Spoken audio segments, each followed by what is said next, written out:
The Robo-Man decided that Earth wasn't enough to take over. Now he's laser focused on Mars. Y'all know who I'm talking about by now. Yep, Elon Musk.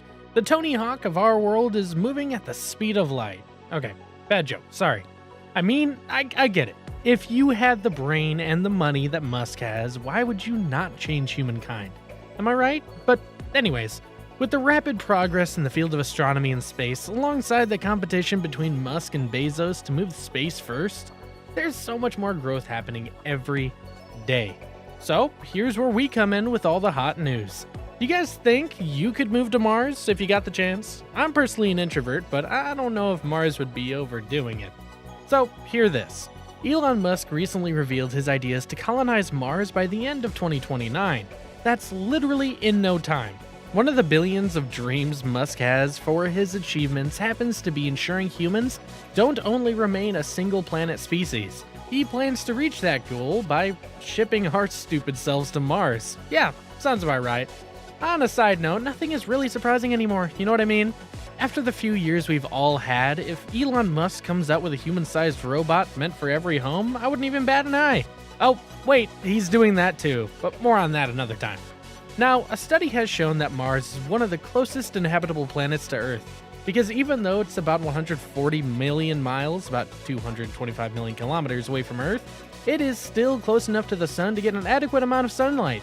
The climate of Mars is also comparatively colder, but it'll not be an issue because it can be heated by compressing the atmosphere. Compressing is the process in which air is forced into a smaller volume, which then increases the movement of particles, therefore increasing the amount of heat. That really thought of everything. Why didn't I get one of these brains? Did you guys know that one of the major gases on the surface of Mars is carbon dioxide, which is coupled with a minute amount of argon and nitrogen? So actually, growing plants on the surface of Mars is not much of a challenge. The gravity on Mars is only around 38% when compared to the gravity of Earth because of the less density of Mars, but it is scientifically proven that survival on Mars is possible. So is this really crazy? Because growing up, we just felt like if we stepped on any planet, we'd combust. While becoming one of the first few people to reach Mars might be a dream for some, Musk has also warned everyone about the risk included in the plan, as he claimed in an interview that a bunch of people will possibly die in the plan. In a recent interview, he said, "It's dangerous, it's uncomfortable, and it's a long journey. You might not come back alive, but it is a glorious adventure, and it'll be an amazing experience." Did you guys actually know that the lack of population is actually one of the reasons Mars cannot be colonized?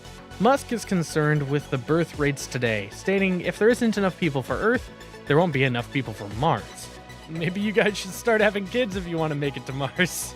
But let's get to the logistics. A key issue faced here is the travel time to reach Mars. A trip from the Earth to Mars is about 300 million miles, and it'll take up to 6 months to complete one part of the journey.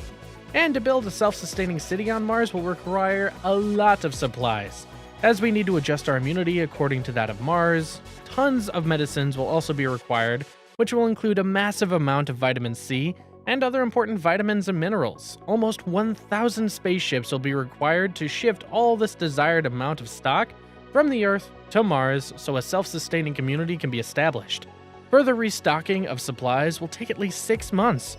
We're also not completely aware of the atmosphere of Mars and how it'll influence the general health and needs of people, so we don't have accurate claims that can be made for now.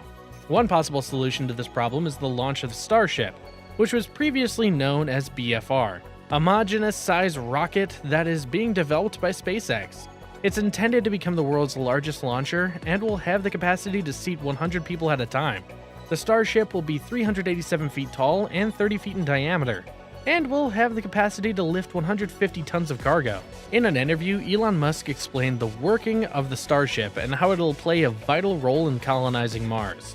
Musk has planned that there will be 1,000 flights, and each flight will carry up to 100 tons, which means that we'll be able to transport 100,000 tons of cargo to Mars in a year and be able to transport 100,000 people every 26 months. These ships are predicted to consume a lot of fuel, which will almost be consumed when the ship flies from Earth to Mars, so several other tanker spaceships will be utilized for this purpose, which will refuel the ships. However, the majority quantity of fuel will consist of liquid methane and liquid oxygen. which will be able to produce on Mars. It will require a certain amount of energy which will be produced by solar cells that will be transported using other spaceships. Elon Musk also cleared up a lot of other things that people might have been thinking about, including the ruling system, food production, and the landing spots of the spaceships.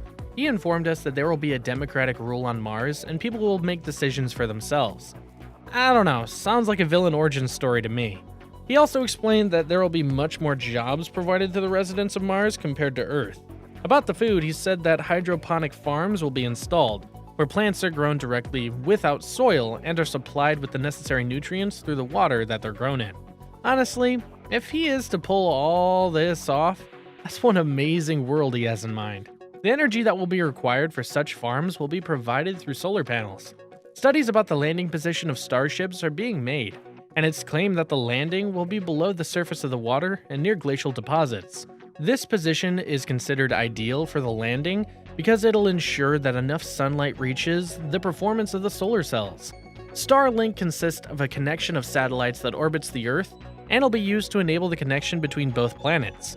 It is also predicted that Musk might use vehicles to carry out routine tasks, such as moving supplies from one place, refueling the spaceships, etc. Musk is trying to ensure that the first Starship consists of all-important machines, which will provide the basic needs for establishing a self-sustaining society. These basic needs that have been identified for now are improving the quality of Martian air, producing fuel from raw materials for refueling spaceships, and finding stable sources of power generation. The initial plan is to launch 2 starships that will not include any passengers. So the purpose of these ships will be to look out for water resources, set up basic physical and organizational structures, and facilities to further explore the planet, to determine the possible dangers that might affect the civilians and how to counter these dangers, etc. If these initial launches will be successful, then SpaceX will proceed to the next step, which will be the launching of starships consisting of passengers to Mars. I get his fascination with another planet because frankly, I'm sick of this one too. But I think I like gravity and oxygen, so I'll be down here. But please let us know your comments if you want to hop on a rocket and move to the red planet. Till next time, guys.